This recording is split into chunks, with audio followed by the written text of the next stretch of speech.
Listeners should be aware that the following program contains language and audio images which may be found disturbing and may not be suitable for your snotty-nosed little brat who probably cusses like a sailor behind your back anyway. Parental discretion is advised.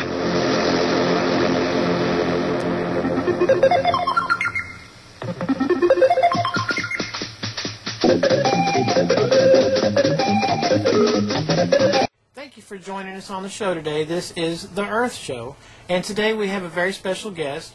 He is a expert in hydropower. His name is Mr. Ryan Ward. Mr. Ward, thank you for joining us on the phone today. Thank you for your time. You're welcome. How are you, Mr. AJ? I'm great. And Mr. Ward, I don't want to take up too much of your time, but, you know, I'd like to ask you, to start out the interview, is that would you be able to give us a brief history on hydropower? Well, about 4000 BC, around the time of the Egyptians, the first recorded dam was built on the Nile to help farmers with irrigation for their crops. What about hydroelectric power in America?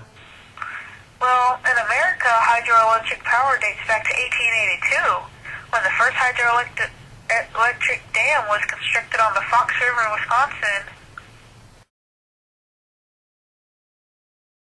And what about today? Well, now to date, we're building dams over reservoirs flowing to the ocean. How would you suggest we harness the motion of the ocean efficiently? Well, the world's ocean could generate enough electricity in 5 days to power every home in the United States for a year. Really? That sound challenging? Well, a Canadian company called Blue Energy has it all figured out. They stack turbines beneath a bridge placed across an estuary. This creates a slight damping effect that accelerates the water as it goes under the bridge, generating 4 times as much power as a standard tidal turbine. By 2013, this bridge will be able to generate 10 megawatts, powering 8,000 homes. That's incredible. What is the difference between a river dam and an ocean dam? Well, a very well-known similarity of a dam on the ocean and a dam on the river is that they both could generate power using water turbines, obviously. Right. The differences begin with the river dam damming the entire flow of the river and channeling the water to the turbines.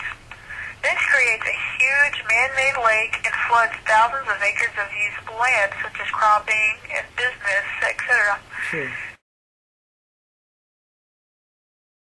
As to the ocean dam, it is less obtrusive and restricts only a small percentage of the flow, allowing wildlife to pass through unscathed as the turbines spin at on 4 miles per hour, according to Rena Pasella in Popular Science. I see. That is very interesting. One last question before I let you go, Ryan. Why does the world need alternative energy? Well, without alternative energy, the world could be very polluted and all the fossil fuels could be possibly exhausted and we could be extinct. Alternative energy is a cleaner, much more efficient way to power the entire world. Humans, as I said earlier, could be extinct as with many other species.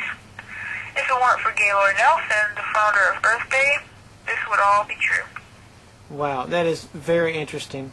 Thank you very much for your time, Mr. Ward. Have a very good evening. You've given us something to think about tonight. You're welcome.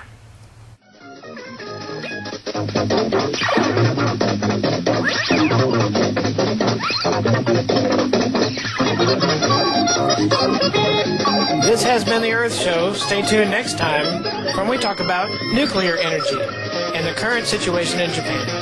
Thank you, and good night.